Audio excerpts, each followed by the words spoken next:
kepada ibu bapa kita yang telah meninggal dunia, kita mohon kepada Allah Subhanahu Taala agar diberikan ketenangan bersama-sama dengan orang-orang yang beriman, roh-roh orang beriman. Kepada ibu bapa kita yang tak sihat, yang sakit, kita mohon kepada Allah Subhanahu Taala agar mereka diberikan kesabaran dan diberikan kesembuhan. Juga kepada kaum kerabat kita yang dekat dan jauh, semoga Allah Subhanahu Taala memberkati. Al-Fatihah. A'udzubillahi minasyaitonirrajim. Bismillahirrahmanirrahim. Alhamdulillah rabbil alamin, arrahmanirrahim, maliki yaumiddin, iyyaka na'budu wa iyyaka nasta'in, ihdinas siratal mustaqim, siratal ladzina an'amta 'alaihim ghairil maghdubi 'alaihim waladdallin. Amin. Dan seterusnya, marilah kita berselawat sekali lagi, tanda kita kasih dan sayang kepada Rasulullah sallallahu alaihi wasallam yang telah meninggalkan kita lebih 1400 tahun yang lalu. Semoga dengan selawat kita ini, Rasulullah sallallahu alaihi wasallam akan memberi perhatian kepada kita ketika kita berada di padang mahsyar kelak.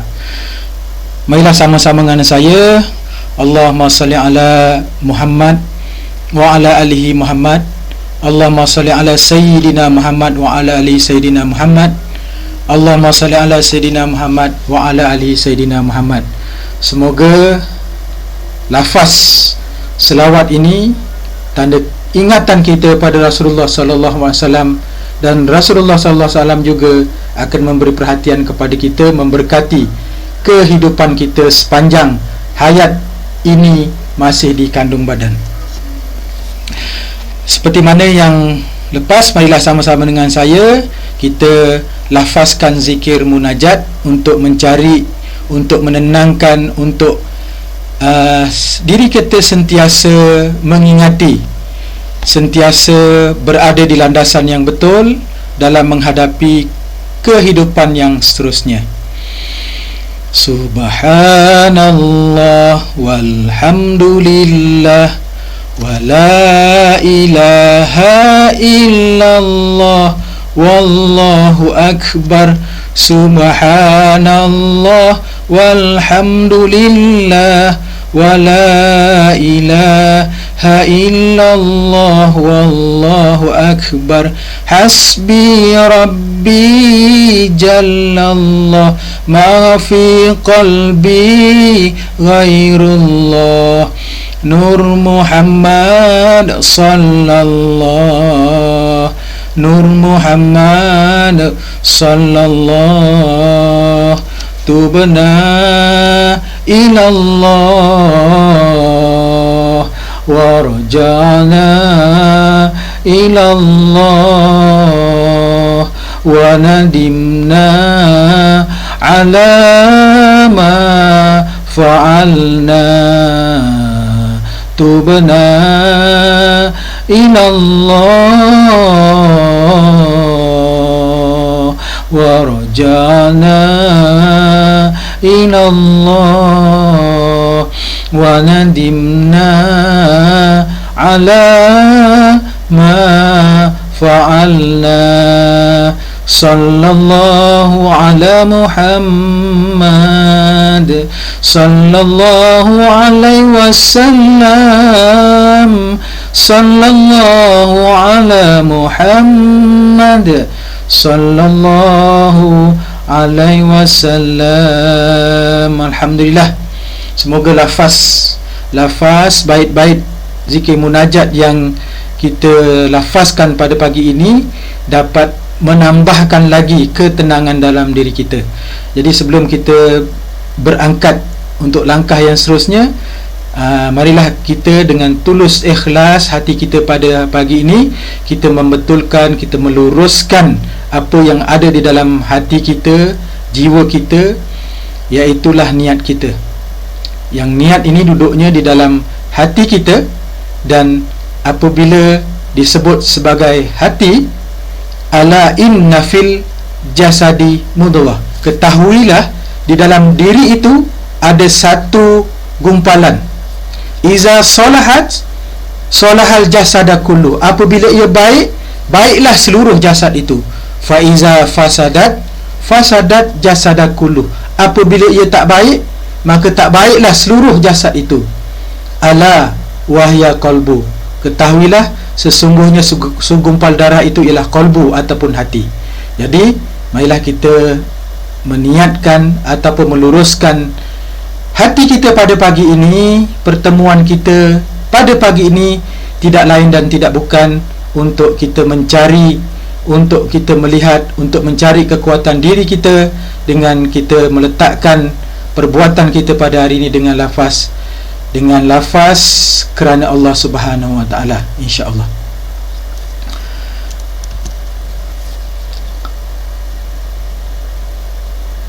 Mari kita lihat paparan yang ada, yang saya tunjukkan pada tuan-tuan, puan-puan sekalian, hadirin dan hadirat sekalian. Ini adalah pada masa yang lalu yang sempat saya ambil rakamkan peristiwa ini. Bagaimana kita lihat dalam picture ini, dalam gambar ini, seorang ibu yang datang, yang berhenti di hadapan sekolah, menghantar anaknya ke sekolah. Menghantar anaknya sekolah dari rumah pada pukul 7 barangkali, pada pukul 6 pagi mungkin dah bangun, dah kejutkan anak-anak, dah siapkan anak-anak. Maklum sajalah anak-anak kita ni pada waktu pagi macam-macam kerenah, yang besar-besarnya kadang-kadang kita 2-3 kali sebut, kita panggil nama barulah bergerak.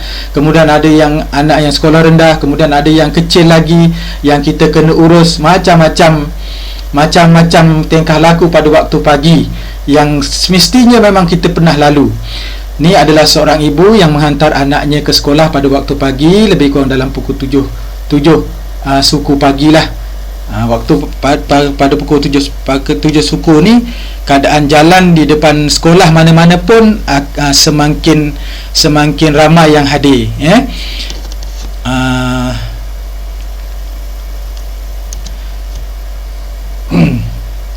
Kemudian kita dapat lihat ibu ini selepas anak ini bersalaman dengannya, kemudian ibu ini menciumkan tanda kasih sayangnya kepada anak ini sebelum anak ini melangkah ke sekolah.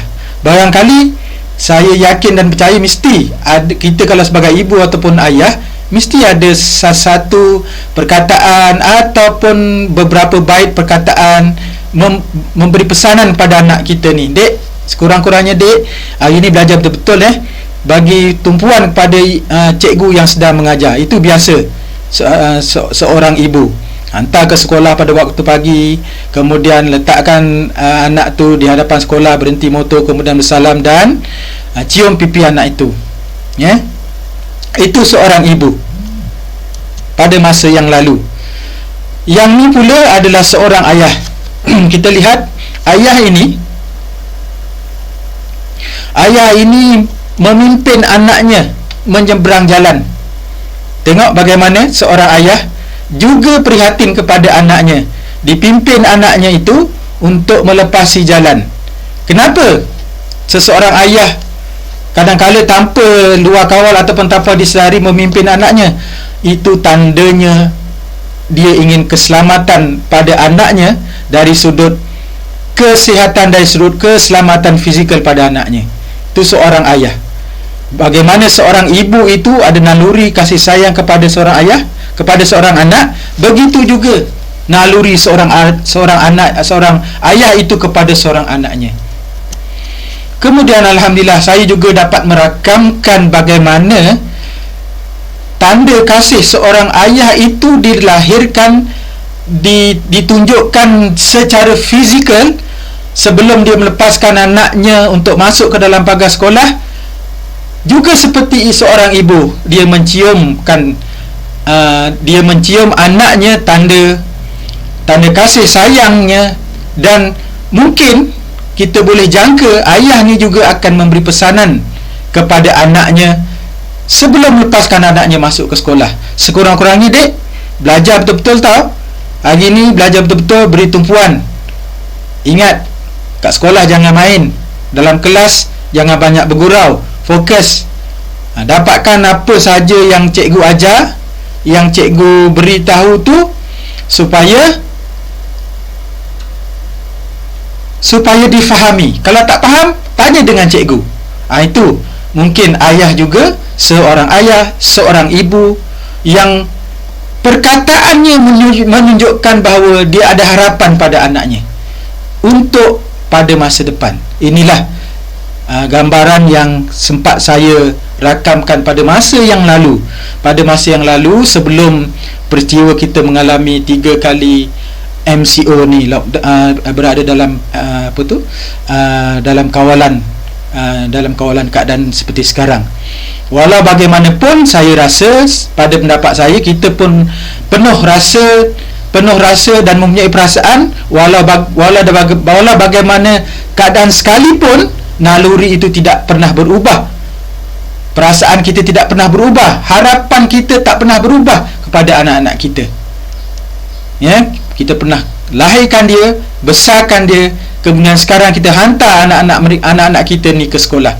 Sama ada mereka masih kecil, ataupun anak-anak kita ni, kadang-kadang kalau kita boleh sebutlah, kita secara umumnya anak yang telah berada di Menara Gading, ataupun anak-anak ada yang masih lagi berada di depan mata kita, membesar di depan mata kita. Ni tajuk kita pada hari ni, lockdown nak kau hijau.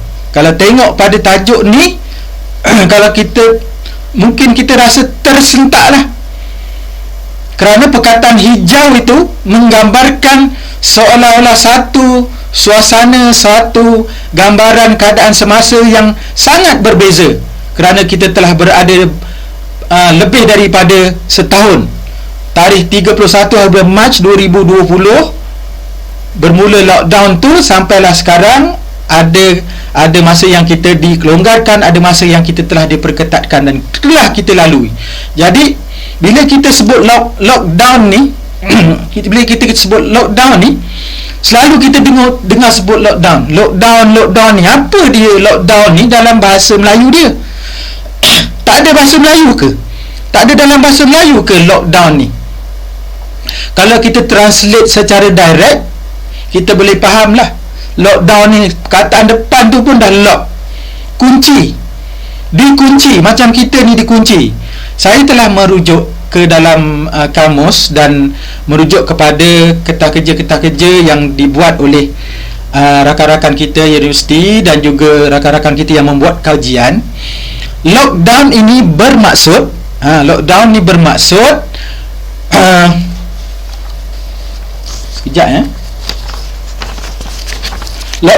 bermaksud penutupan akses ke sesebuah tempat ataupun ke sesuatu tempat. Tu maksud lockdown.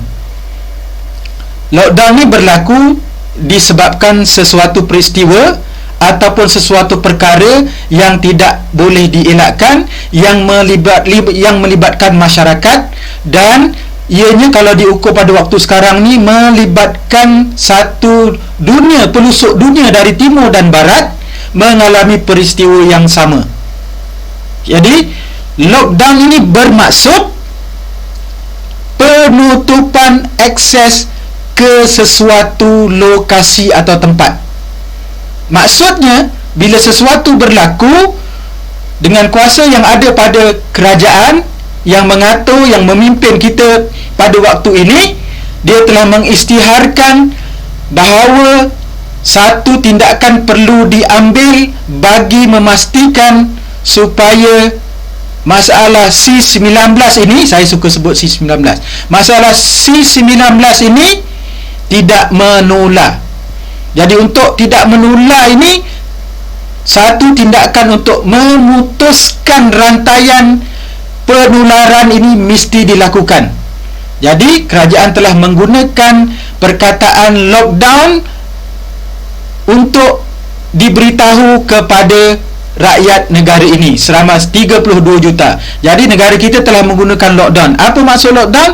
Lockdown ialah penutupan, penghadkan, dihadkan untuk masuk ke dalam sesuatu kawasan. Jadi kawasan-kawasan mana yang ditutup? Kawasan-kawasan yang banyak diberi tumpuan oleh orang ramai datang pada waktu itu. Itu lockdown.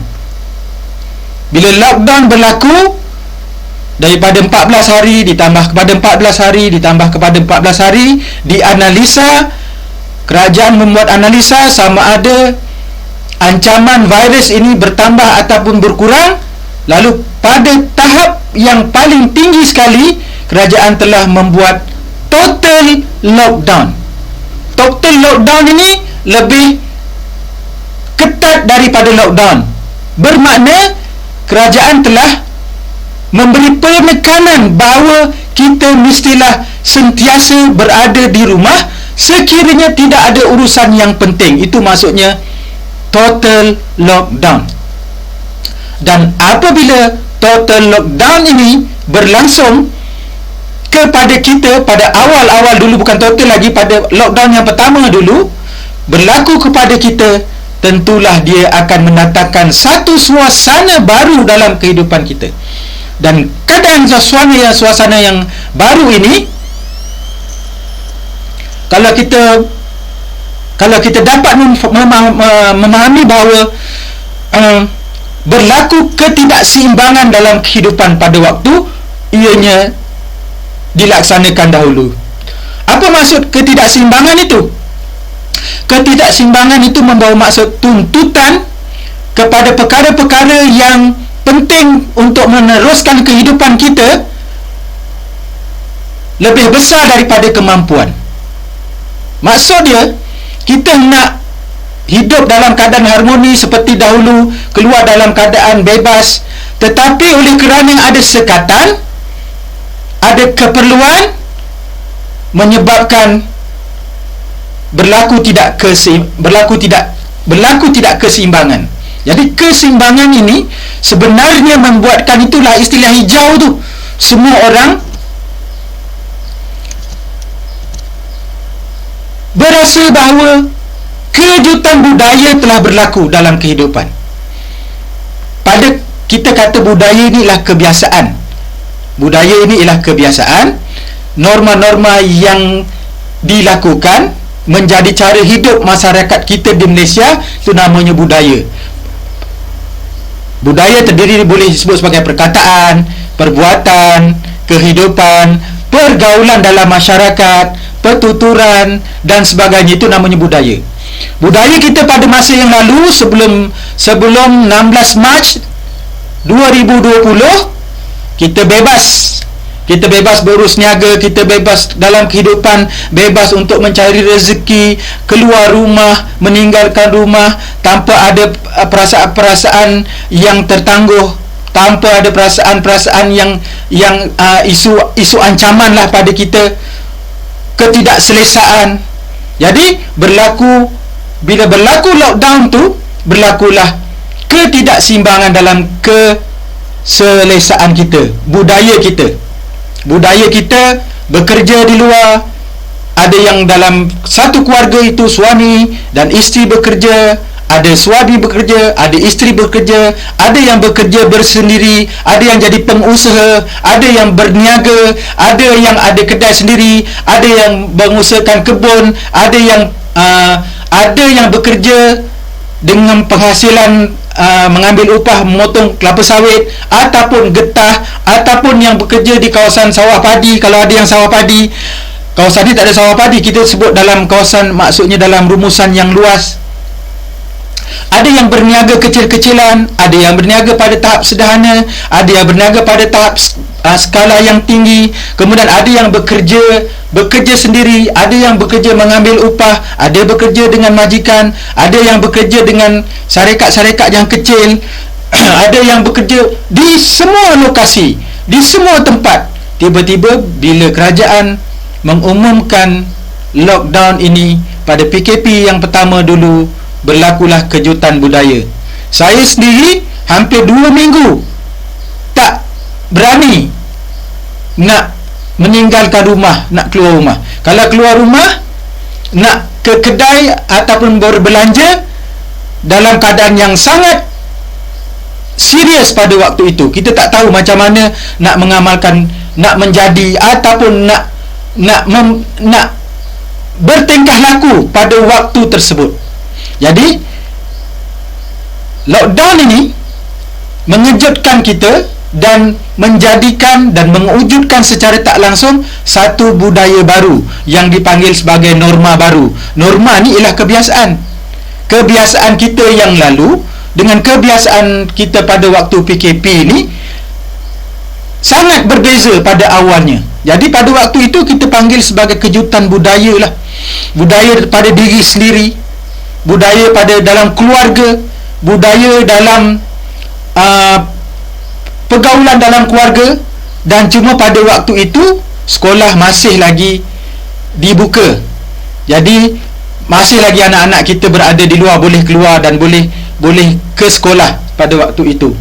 Dan kita pula selepas sebulan daripada itu, selepas 2 bulan daripada itu, selepas bulan lebih daripada itu, kita lihat kejutan budaya ini semakin besar dan budaya baru ini mempengaruhi kehidupan kita pada waktu itu. Kejutan budaya kita pada waktu itu bermula pada Mac 2020, semakin lama semakin dekat kepada kita, semakin lama semakin dekat kepada kita, dan akhirnya kita masuk dalam keadaan budaya baru, norma baru. Pada waktu itu kalau kita nak berjumpa dengan orang lain pun tidak digalakkan secara bersentuhan, bersalaman, bertanya khabar, bercakap dengan jarak yang rapat, bercakap dengan jarak seperti mana kita adat orang kita. Adat kita, jarak sosial kita dalam 1 meter hingga 1 meter, dalam 30 dalam setengah meter hingga 1 meter, itu namanya jarak sosial. Jarak sosial dalam kehidupan pada waktu itu dalam 1 meter. Dan kalau kita berjumpa dengan mak ayah kita yang kita sayang, barangkali kita salam, kita cium, kita peluk, kita tanya khabar. Tetapi bila berlaku lockdown itu, perintah kawalan itu, maka kita telah diajar melalui media massa, melalui media-media yang ada, bahawa kita tidak digalakkan untuk bersentuhan, tidak digalakkan untuk bersalaman pada waktu itu. Alangkah berbezanya kehidupan pada waktu itu dengan pada masa yang lalu. Baik, mari sama-sama kita menghayati rakaman ini. Saya minta supaya para hadirin dan hadirat sekalian untuk meneliti dan melihat betul-betul rakaman ini, Okey.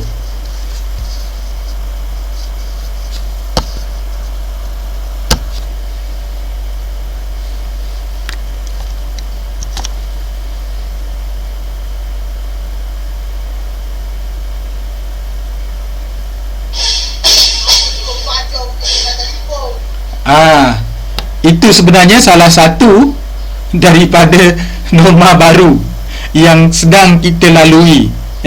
Tengok anak-anak kita belajar tu seperti mana yang saya sebutkan semalam, belajar dengan menggunakan gadget. Tetapi kalau anak-anak kita ni tanpa pengawasan, begitulah yang berlaku. Sekali lagi, sekejap lagi saya ulang apa mak dia cakap. Kalau fahamlah apa mak dia cakap.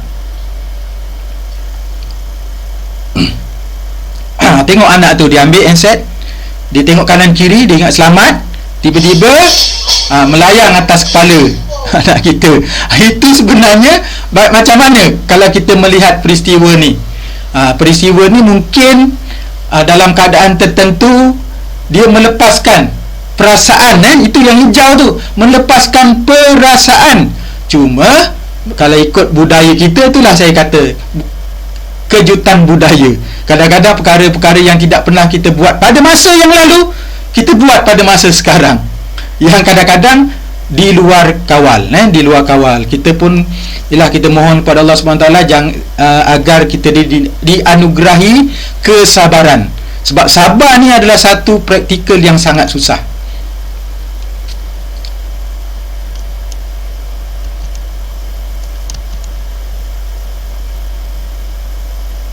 impak ekonomi. Kita ada impak ekonomi yang semua orang tahu. Impak ekonomi yang berlaku ni secara keseluruhan dalam negara kita ada dalam kalangan ahli keluarga, seperti mana yang bimbingan yang saya buat memang benar. Ada dalam kalangan ibu bapa yang terpaksa berhenti bekerja kerana syarikat di mana tempat ibu dan ayah ataupun seseorang yang sedang bekerja itu terpaksa ditutup. Walaupun pada ketika itu lockdown yang pertama dulu masih lagi tekanannya belum kuat, tetapi ada sebahagian daripada syarikat-syarikat yang kecil itu terpaksa tutup. Bila tutup, menyebabkan ekonomi dalam sebuah keluarga itu, dalam sebuah komuniti itu berlaku ancaman, kerana ekonomi ini berkaitan dengan keuangan, ekonomi ini berkaitan dengan pembiayaan, ekonomi ini melibatkan dengan keselesaan. Ada yang terpaksa berpindah rumah kerana tak boleh kerana tak dapat membayar sewa. Bukan kesianlah, kita rasa simpati. Dan kita guru-guru dekat sekolah ni, guru-guru di Malaysia ni, walaupun anak-anak kita tak hadir PDPR, walaupun kita kata kalau dia tak hadir lebih daripada 3 hari, mereka ni mungkin dalam kelompok yang tercicir, tetapi ketika bertanya untuk mendapatkan maklumat yang sebenar, kita dinasihatkan supaya menggunakan perkataan-perkataan untuk menjaga keseimbangan emosi anak-anak kita. Kita tanya dengan halus, tanya dengan salutasi yang betul-betul. Kalau kita bertanya sendiri pada ibu ayah, pada anak-anak kita ni, jaga emosi. Kita selalu dipesan supaya berbuat demikian.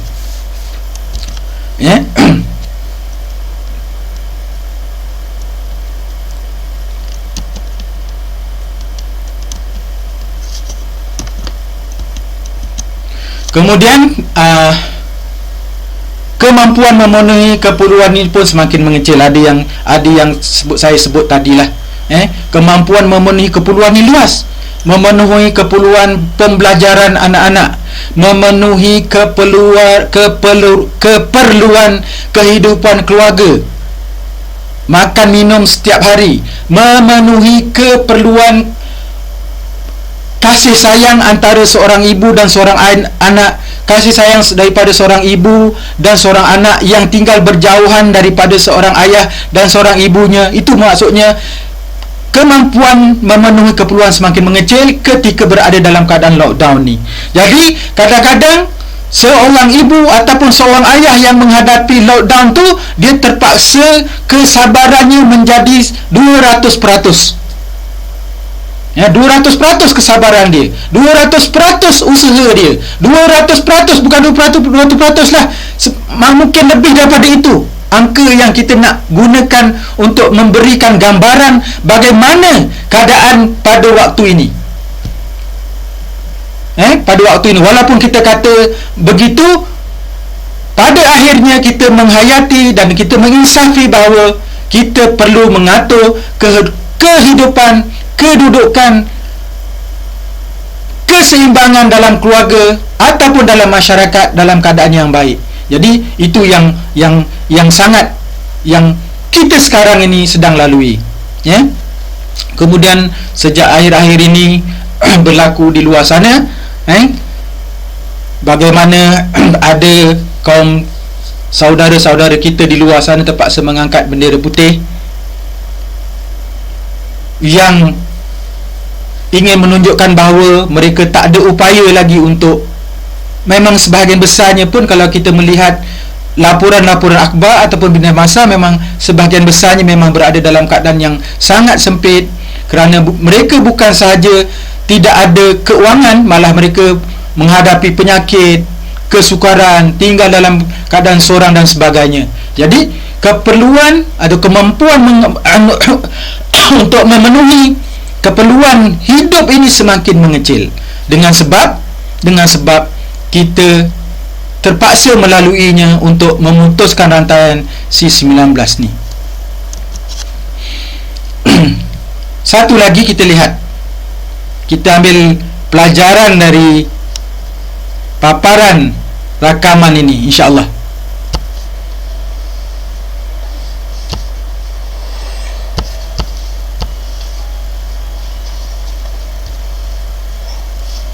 kita lihat, saya harap suaranya jelas dan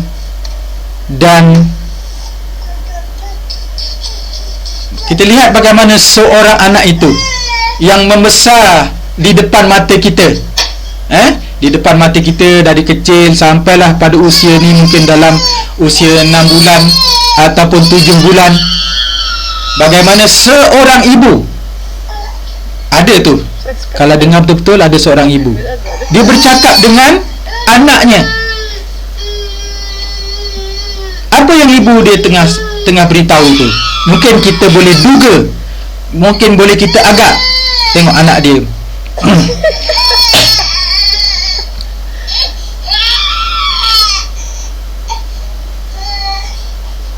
Anak kita yang sedang berkembang, anak kita yang sedang membesar, anak kita yang sentiasa keperluannya tidak boleh dikurangkan. Anak kita yang kecil ni tak boleh kurang dari segi vitaminnya, makanannya, bekalan, keperluannya, pendidikannya, tunjuk ajarnya, tak boleh kurang kalau anak-anak yang sebesar ni.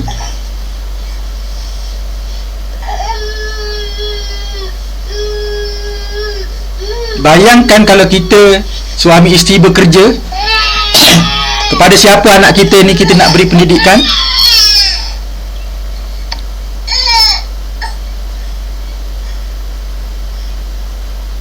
Lihat bagaimana anak ni berinteraksi dengan ibunya, dan bagaimana ibunya memberi maklum balas kepada interaksi daripada anak ni.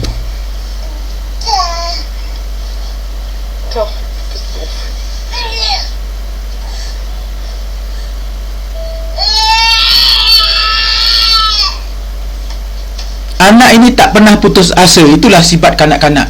Sifat kanak-kanak ni tak pernah putus asa. Kalau dia nak sesuatu, dia akan usaha dengan sesuatu. Kalau tidak dapat, kita kan biasa tengok anak-anak ni menangis tengah malam kerana nak susu dia.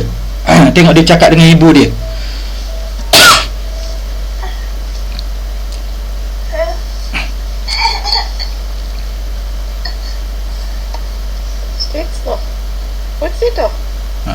Kita boleh duga apa yang ibu dia cakap, walaupun ibu dia cakap tidak seperti mana kita bercakap bertutur kata. Tengok interaksi anak-anak kita. Kita dah dapat lihat dari kecil lagi. Dia memberikan emosi, dia memberikan kata-kata rangsangan, dia menerapkan perkataan-perkataan positif. Dia suruh, barangkali maksud perkataan dia suruh, ambillah, mungkin macam tu. Masih lagi gagal. Masih lagi gagal. Tapi rangsangan dan pujukan daripada ibunya sangat berkesan. Dan itulah akhirnya bagaimana peranan seorang ibu, walau dalam keadaan sekarang ini banyak perkara yang difikirkan dalam fikirannya, akhirnya kalau seorang anak itu diberi rangsangan, diberi nasihat, diberi tutur kata mengikut umurnya. Kalau anak umur yang kecil ini dengan menggunakan perkataan yang seperti ini, anak kita yang prasekolah dengan menggunakan perkataan yang sesuai untuk prasekolah, anak kita yang di sekolah rendah tahun 1 sampai tahun 6 menggunakan perkataan yang sesuai untuk mereka, anak kita yang tingkatan 1 sampai tingkatan 3 yang telah mempunyai sedikit fikiran, kita menggunakan perkataan yang sesuai untuk mereka. Kemudian anak kita yang tingkatan 3, 4 dan sampai tingkatan 5 yang telah berfikir, yang hampir umurnya 17 tahun, yang ada dah balik dan sebagainya, kita beri perkataan-perkataan yang sesuai pada mereka, maka hasilnya kita akan gembira pada masa depan. Itulah yang kita boleh ambil pengajaran.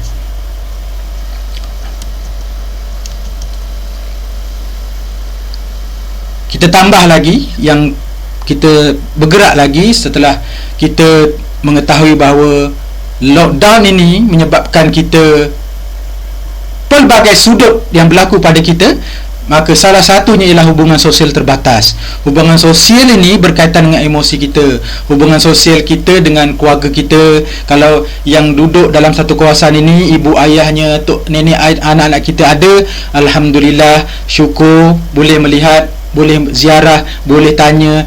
Kalau kita rasa kita nak masak lebih, kita boleh beri pada mak ayah kita yang duduk berhampiran dengan kita. Tapi bagaimana anak-anak kita macam seperti saya ni, ataupun orang lain, ataupun masyarakat lain dalam komuniti kita ni, ibu dan ayahnya jauh. Ya, benar, kita boleh berkomunikasi dengan menggunakan gadget itu. Kita boleh secara live, kita boleh lihat ayah kita, boleh lihat ibu kita, dan kita boleh minta lagi doa pada mereka secara lisan. Tetapi ada kurangnya ialah kita tidak dapat menyentuh orang yang kita sayang itu. Dan bagaimana pada waktu-waktu sekarang ini ada sebahagian keluarganya itu yang duduk jauh tiba-tiba dapat berita bahawa salah seorang ahli keluarganya telah melalui ujian COVID, sehinggalah kadang-kala berpisah begitu saja. Tak dapat berjumpa, tak dapat ziarah, tak dapat mengiringi, tak dapat hantar, tak dapat kita berbuat pada orang yang kita sayang, tak dapat seperti mana-mana yang lalu. Itulah maksud hubungan sosial yang terbatas, dan dia memberi kesan yang sangat tinggi, kesan yang sangat besar pada kita. Jadi untuk itu ada satu lagi rakaman. Kita lihat bagaimana, mungkin ada dalam kalangan kita dah dapat melihat rakaman TikTok ni, tapi tak apalah, saya nak tunjukkan juga sekali lagi pada pagi ini. Kita lihat dengan penuh rasa rendah diri, kita hayati, kita melihat bagaimana seorang abang dan seorang adik, walaupun mungkin dianya dirakam ataupun diajar, tetapi kita boleh ambil perhatian pada video ni. Cuba kita lihat seorang abang dan seorang adik. Bayangkan kalaulah benar ibu dan ayah mereka ini meninggalkan mereka di rumah, duduk dengan atuk dah siapkan makanan, ataupun sebab sekarang tak boleh duduk dengan penjaga, dia boleh duduk dengan atuk ataupun nenek. Atuk dah siapkan makanan, tengok makanannya banyak sangat. Disuapkan adiknya yang kecil itu. Apakah? Cuba kita hayati, difaham ke maksud kasih sayang pada umur macam ni? Mungkin adik dia tu kita kata bawah setahun lah, 10 bulan ke 11 bulan ke, ataupun setahun sebulan ke, ataupun kita lihat pula abangnya mungkin dalam setahun lebih. Difaham ke apa maksud kasih sayang? Tengok, adik pun pandai menyuap abang. Siapakah ibu bapa anak-anak ini? Masya Allah. Siapakah ibu bapa anak-anak ini? Saya dah potong sebenarnya, dia panjang, saya dah potong. Jadi iktibar daripada gambaran yang saya tunjukkan ini sebenarnya, walaupun dalam keadaan apa sekalipun, kalau kita menerima dengan hati yang terbuka, kita susun dan kita atur balik, walaupun kita dah bertukar jadi hijau ni, barangkali inilah hasilnya. Kita belajar daripada orang lain, kita lihat contoh daripada orang lain, anak-anak kita bagaimana, kan?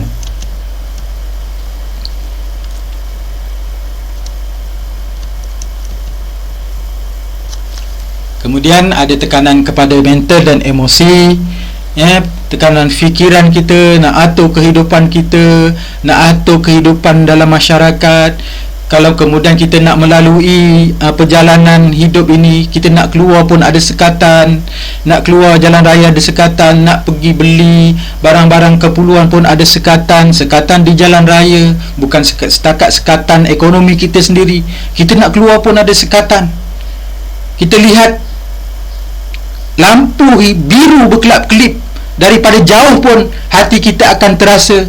Kita dengar ambulan yang lalu, yang berselisih jalan dengan kita, ataupun ambulan yang datang daripada belakang kita ketika kita berada di jalan raya, pun kita akan terasa dari sudut emosi dan mental kita. Masya Allah, bagaimana keadaan sekarang ini yang kita lalui. Cuma insya-Allah kita perlu relax, kita perlu penuh tabah, kita perlu ikut saja aturan-aturan yang telah dilalui, yang telah diatur pada kita, agar mental dan emosi kita sentiasa seimbang. Kerana apa? Kalau kita sebagai ibu dan ayah tidak boleh mengawal perasaan, memanglah kadang-kala dengan anak-anak ini, mengikut ahli psikologi kata, dia ajar pada kita, dalam masa seminggu sekali kita mesti menunjukkan ketegasan kita pada anak kita, supaya dia lihat, oh, ibu kita ni sebenarnya boleh marah macam tu. Kerana apa? Kerana kita nak memenangi jiwa mereka. Kita tak boleh kalah dengan mereka. Dengan anak-anak kita tak boleh kalah. Jangan anak kita, ibu, kita laporlah, kita nak makan KFC lah. Pada waktu keadaan sekarang, dengan kita nak mencari KFC, anak kita menangis bergolek-golek, nak juga makan KFC tu. Lalu kita pun melihat anak kita dengan penuh kasihan. Sebenarnya tuan-tuan, puan-puan, hadirin dan hadirat sekalian, sekali-sekala kita kena lawan situasi itu, supaya anak kita faham bahawa ada masa-masa tertentu tak boleh mengikut apa yang dia nak saja. Kita kena terang kepada dia, insya-Allah. Jadi mental dan emosi ini perlu dan penting. Dan kita tadi sebenarnya hanya menyentuh tentang perkara-perkara yang kita anggap sebagai condong kepada kiri, yang negatif saja, dan dia kita lihat dari sudut ancaman saja. Kita melihat dari sudut dia ni berlaku, lockdown ni berlaku, mesti kena kita berfikir, kita kena fokus sangat. Lepas tu kita kena berbagai-bagai lah. Tetapi sebenarnya lockdown ini, kita sebagai ibu bapa yang di rumah, sebenarnya dari sudut positif, sudut kebaikan, sudut keindahan, suasana yang baru itu ada berlangsung, berjalan tanpa kita sedar. Yang pertama tadi tu, yang pertama yang saya nak sebut dekat sini, sisi kebaikan. Sisi kebaikan sebenarnya, kalau kita semalam kita sentuh tentang belajar, sebenarnya sekarang ni ada istilah baru untuk ibu dan ayah, iaitu guru rumah. Ada, bukan setakat ibu dan ayah saja yang jadi guru rumah, sehingga kan nenek dan atuknya pun yang berada di rumah pada waktu anak-anak ni sedang belajar pun, mereka menjadi cikgu di rumah, menjadi guru di rumah. Benarlah sebenarnya ibu dan ayah kita adalah guru pertama sebelum kita belajar secara formal di luar. Kita belajar solat, kita tahu solat. Sebenarnya pada awalnya kita solat itu, kita meniru apa yang mak ayah kita buat di rumah. Kita nampak mak ayah kita solat, kita nampak mak ayah kita mengaji, kita nampak mak ayah kita membersihkan rumah, kita nampak mak ayah kita melaksanakan tugas-tugasannya di rumah, sejak daripada kecil lagi, sejak daripada kita kanak-kanak lagi, sejak daripada dalam keadaan kita sedang membesar. Jadi sebenarnya positifnya ialah secara tak langsung ibu dan ayah di rumah telah menjadi guru di rumah. Dan jika sebelum ini ibu dan ayah tak pernah pun, bukan tak pernah, kemungkinan seminggu sekali ataupun 2-3 minggu sekali baru tengok buku anak. Tetapi oleh kerana anak ini belajar di rumah, hampir tiap-tiap hari ibu dan ayah ataupun sesiapa yang ada di rumah terpaksa, bukan terpaksa, memang perlu melihat tugasan anak-anak. Secara tak langsung, ibu dan ayah di rumah jadi guru rumah ni, dia dapat melihat tugasan-tugasan anak mereka. Kan kita lihat macam mana seorang ayah dia mengajar. Saya tak dapat dia punya rakaman kat sini, bagaimana seorang ayah mengajar anaknya mengaji. Anaknya kecil dia ajar mengaji. Bagaimana reaksi emosi seorang ayah, begitu juga reaksi seorang ibu. Dan pada waktu sekarang ini kita sedang bercuti, saya yakin dan percaya ibu-ibu dan ayah-ayah di rumah dengan suasana yang ada sekarang ni macam rasa lega sangat. Kalau tak lega sangat pun lega separuh, kalau tak lega separuh pun lega sikit. Orang Melayu kita kata lega betul lah sekarang ni, lega sikit rasanya bila anak cuti. Kenapa bang? Kalau tak, tiap-tiap hari kena ngadap anak-anak, kena pesan anak-anak, kena pesan anak-anak, ada kelas ke tak ada kelas, ikut jadual ke ikut tak jadual. Jadi sekarang ni macam rehat sikit lah, macam tu. Itu sebenarnya yang berlaku sekarang ni. Hari ni dah hari Sabtu, kemudian nak sampai, kemudian kita berhari raya, lepas tu sampai pada minggu depan naik sekolah, rasanya macam lega sikit lah. Taklah terdengar anak-anak kita berebut, menangis, nakkan handset yang satu tu. Taklah anak-anak mengadu kepada kita, ayah, line dah tak ada, dah tak ada power, dah tak ada line, dah habis dah. Kita tak dengar lagi 2-3 hari perkataan-perkataan itu, sebutan-sebutan itu kita dalam pada waktu inilah. Jadi kita rasa lega sikit. Kemudian maafkan saya je solat tu salah, SOLAT. Solat. Kabura maqtan indallahi an taqulu ma la taf'alun. Jangan kamu mengatakan apa yang kamu, besar kebenciannya di sisi Allah, kamu mengatakan apa yang kamu tidak perbuat. Saya cakap solat berjamaah ni di rumah memang betul. Sepanjang lockdown ni, Allah Ta'ala sebut dalam Quran tadi, saya tak boleh cakap apa yang saya tak buat. Itu maksud dia. Dan apa yang saya sebut ini bukanlah untuk tujuan untuk memberitahu, tidak. Sebenarnya bila berlaku dalam keadaan lockdown ini, daripada 1, 2 dan 3, dia memberi peluang kepada kita untuk solat berjamaah bersama-sama. Kalaupun kita tak dapat ahli yang penuh dalam rumah tu, mungkin sebelum ini kita tak pernah bersolat jamaah di rumah, kita solat berjamaah di rumah. As-solatu miqatiha. Kalau dulu kita solat berjamaah sendiri-sendiri pada waktu-waktu yang asing, tidak tepat pada waktu azan, mungkin sekarang oleh kerana kita dah duduk bersama-sama, jalankan aktiviti bersama-sama, azan saja kita lihat di radio ataupun media massa, ataupun kita dengar di corong masjid ataupun surau, kita pun kata jom solat. Mungkin PKP 1 tu tak lagi, tapi bila masuk dah PKP 2, mungkin kehidupan tu dah semakin jelkit, berada di rumah semakin rapat. Jadi secara tak langsung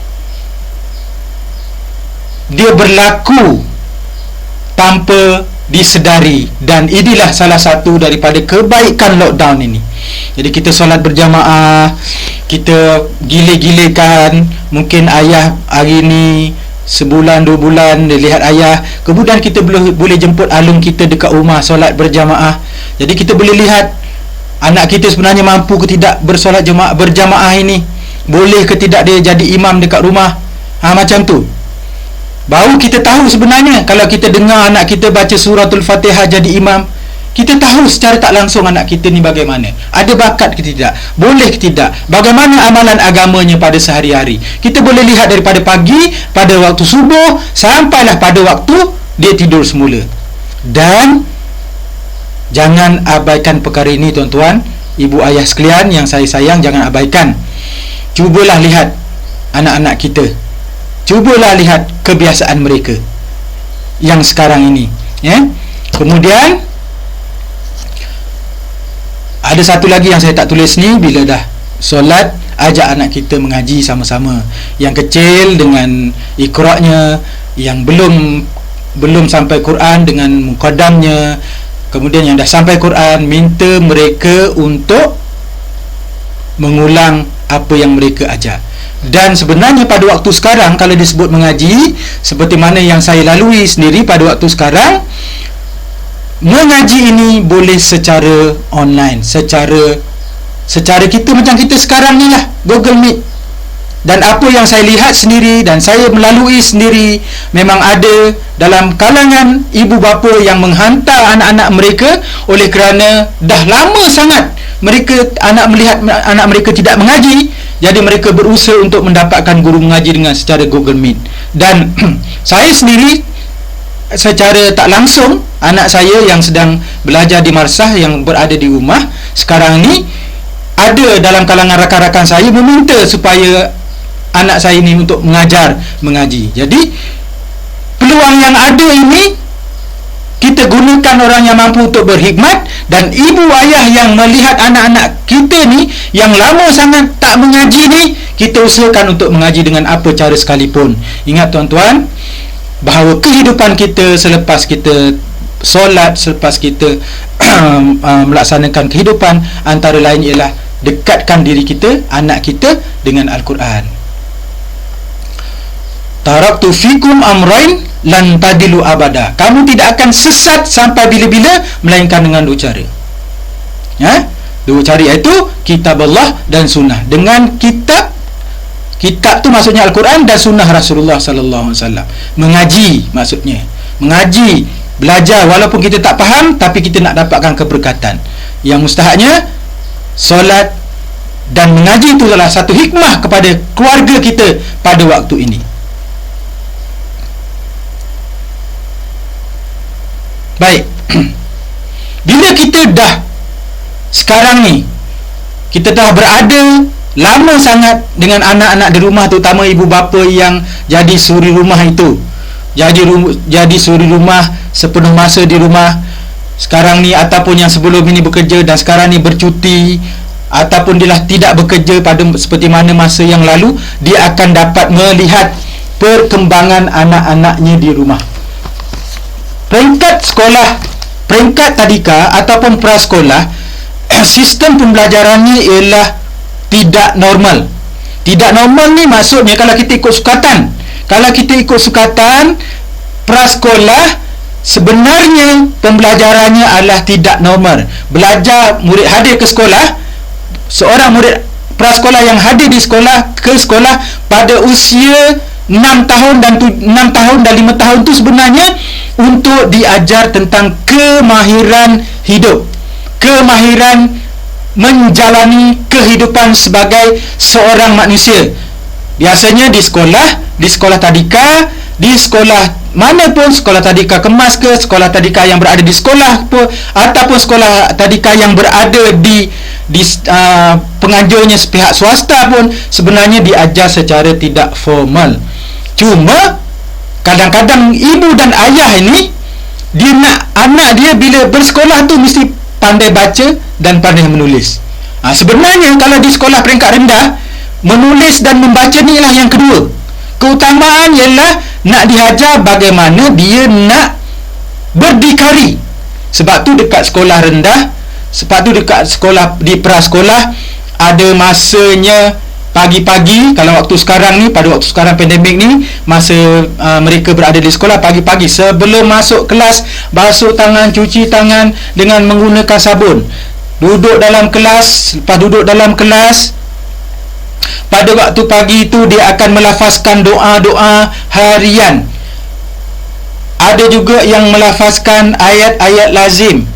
Selepas daripada itu duduk, mereka akan belajar tentang kehidupan mereka, kehidupan mereka. Kemudian mereka pada waktu rehat, selepas sampai rehat, mereka akan sekali lagi diajar untuk basuh tangan, duduk sama-sama, baca doa sama-sama, lepas tu makan sama-sama. Kemudian diajar juga basuh pinggan secara tidak langsung pada yang mampu secara bergile-gile. Lepas tu meletakkan alat-alatan yang telah digunakan di tempat yang asal.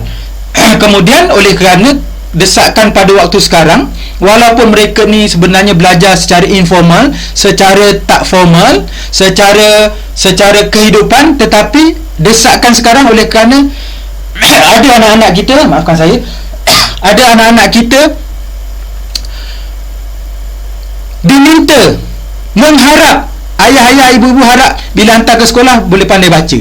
Jadi oleh kerana demikian, jadi cikgu nak tak nak pun ajar jugalah membaca untuk anak-anak kita ni. Ajar membaca, ajar menulis, ajar sebenarnya kalau kat sekolah, ajar bagaimana pegang pensil, ajar bagaimana mengurus buku, ajar bagaimana untuk menyediakan buku, ajar bagaimana nak menyusun kasut, ajar macam-macam mana. Begitu sebenarnya kemahiran yang ada pada peringkat rendah. Kemudian naik pada peringkat sekolah rendah, darjah 1 sampai darjah 3, tahap 1 dipanggil. Kemahirannya begini, nombor yang belajar 1 sampai 1000, tapi naik darjah 4 sampai 6, belajar nombornya sampai 1 juta. Itu sebenarnya perbezaannya. Dari tadika rendah sampai ke Menara Gading, ada peringkat-peringkat pembelajarannya. Jadi inilah sebenarnya kita nak design kepada anak-anak kita mengikut umur. Ini kebaikan semasa kita lockdown. Kita nampak kelemahan anak-anak kita. Ya, kita nampak kelemahan anak-anak kita, kita design dia. Kita nak jadi anak kita ni pada waktu selepas SPM kita nak macam mana? Dari sekarang tuan-tuan. Kalau nak anak kita jadi doktor, kalau nak anak kita nak jadi engineer, kalau anak kita nak jadi mengikut kemampuan mereka, itu kena ada. Sebab kita tak boleh bandingkan anak kita dengan anak orang lain. Kemampuan belajar anak kita dengan anak orang lain. Kerana apa? Kerana setiap individu adalah berbeza. Masa sedang mencemburui. Tak apa, kita masuk yang pertama, design pun tak apa, dah cukup. Apa maksud design? Setiap peringkat umur anak kita ni kita kena bersedia dan memantau dan mengatur. Kalau kita nak anak kita selepas darjah 6 nak ke MRSM, sekolah berasrama penuh, atau nak ke sekolah aliran agama, atau nak aliran khas, kita dah kena atur dah anak-anak kita ni apa keperluan dia. Kalau anak kita ni kita nak jadikan seorang ustaz pada masa akan datang, kita dah atur daripada kecil anak kita ni. Itu maksud design. Macam kita nak buat rumah, kita nak buat sebuah rumah, kita kena lukis rumah yang kita nak buat itu mengikut apa yang ada dalam fikiran kita. Kita nak rumah macam mana, besarnya macam mana, ukuran macam mana, tangganya macam mana, pintunya macam mana, tingkapnya macam mana, hiasan rumah dalamannya macam mana, pagarnya macam mana. Kan kita kena lukis. Kalau kita beli rumah yang dah siap pun, kadang-kadang kita nak renovasi, nak ubah suai pun, kita kena lukis, kita kena design. Macam tu juga anak kita. Habis prasekolah, kita nak anak kita sekurang-kurangnya pandai membaca. Jadi kita atur sampailah budak ni pandai membaca. Macam apa dia. Dari darjah 1 sampai darjah 6, kita nak anak kita ni hafal sifir. Apa yang kita kena buat? Itu design. Kita nak selepas darjah 6 anak kita ni hafal surah-surah lazim, sekurang-kurangnya boleh jadi imam dekat rumah. Kita kena atur macam mana supaya dia boleh hafal dan dapat dan boleh menghafal ayat lazim. Kita nak jadi anak kita hafiz satu masa nanti. Atur daripada sekarang sampailah dia jadi hafiz, tuan-tuan dan puan-puan. Kita nak dia jadi ustaz macam tu, kita nak jadi doktor macam tu. Kita nak anak kita jadi doktor, tapi pada waktu sekarang dia darjah 6, sipir dia tak hafal. Kita nak anak kita jadi doktor, tapi pada waktu sekarang bahasa Inggerisnya lemah. Kita tengok yang tu, dan pada akhirnya kita terima saja apa yang akan anak kita dapat dari sudut takdir kepada mereka. Kalau mereka berjaya dalam pelajaran, alhamdulillah.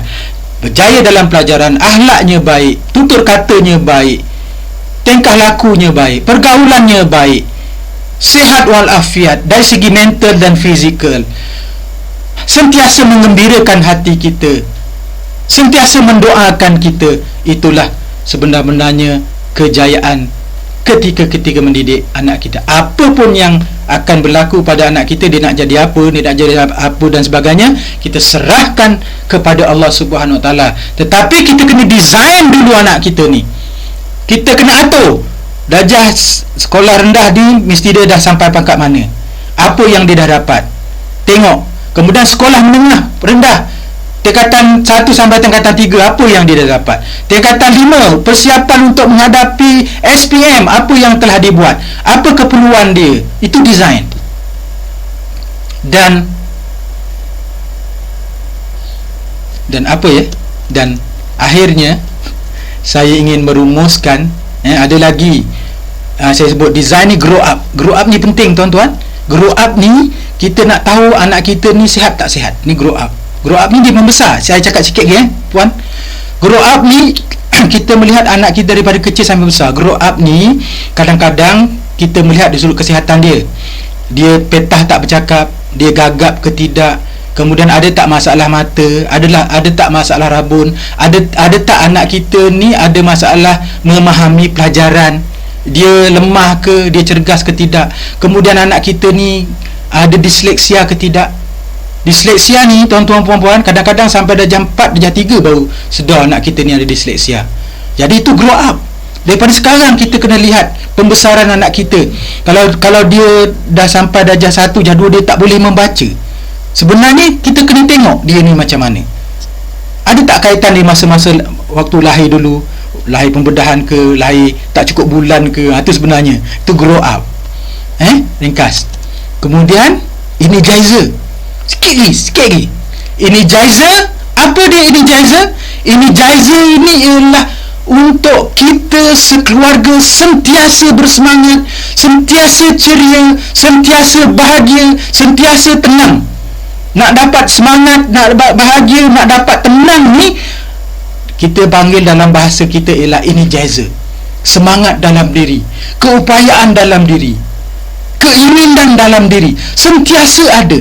Emosi yang seimbang, aman, damai dalam keluarga, sihat walafiat dalam keluarga, akademik yang bagus, dia datangnya daripada energizer. Dan energizer, semangat ini datangnya daripada hati. Itu maksud energizer. Nak dapat energizer yang positif, tenaga yang positif, sentiasa semangat, kita semangat, anak kita semangat, keluarga kita semangat, keluarga kita ceria, keluarga kita sangat bersyukur pada waktu sekarang adalah sangat penting. Itu maksud energizer. Dan macam mana nak berenergizer, semalam saya dah sebut, antaranya lah selawat, jaga solat, mengaji. Dan tak ada cara lain selain daripada kita mengamalkan apa yang diajarkan kepada kita sebagai umat Islam pada waktu ini, agar kita sentiasa berada di atas landasan yang betul, tepat dan sempurna, insya-Allah. Kerana itulah tujuan kehidupan kita mencari kehidupan yang sempurna mengikut keupayaan masing-masing, kudrat masing-masing, doa masing-masing. Semuanya ditentukan oleh kita, insya-Allah. Akhir kata, semoga pertemuan hari kedua ini, berkatakan lockdown ini, sebenarnya lockdown ni ada negatif, ada positif, ada yang baik dan tak ada yang baik. Sesiapa yang selalu menyebutkan yang positif, berfikiran kepada fikiran positif, berfikiran positif, Allah mengikut sangkaan hambanya. Ingat tu, Allah mengikut sangkaan hambanya. Kalau dia menyangka hidup memang susah, Allah akan ikut apa yang disangkakan oleh hambanya. Hambanya kita lah. Kita ni sebagai hamba. Semoga pertemuan kita pada hari ini bermanfaat, dan hikmat saya pada hari ini kepada tuan-tuan, puan-puan yang berada di hadapan saya ini, yang sedang sama-sama juga dengan saya membesarkan anak, mendidik anak. Allah Subhanahu Wa Taala sentiasa memberi petunjuk kepada kita. Marilah pada akhirnya saya mengucapkan ribuan terima kasih kepada seluruh ahli jawatan kuasa yang menganjurkan program ini, memberi peluang kepada saya untuk kita berkongsi. Apa yang saya ada ini adalah semuanya daripada Allah Subhanahu Wa Taala. Kita hanya berkongsi, insya-Allah. Marilah kita tutup dengan membaca Suratul Asr dan tasbih kifarah. Bismillahirrahmanirrahim. Wal asr innal insana lafi khusr illa allazina amanu wa amilus solihat wa tawasaw bil haqqi wa tawasaw bis sabr. Bismillahirrahmanirrahim. Subhanakallahumma wa bihamdika asyhadu an la ilaha illa anta astaghfiruka wa atubu ilaik. Subhanakallahumma wa bihamdika asyhadu an la ilaha illa anta astaghfiruka wa atubu ilaik. Subhanakallahumma wa bihamdika asyhadu an la ilaha illa anta astaghfiruka wa atubu ilaik. Saya tinggalkan pertemuan kita pada hari kedua ini dengan lafaz siru ala barakatillah.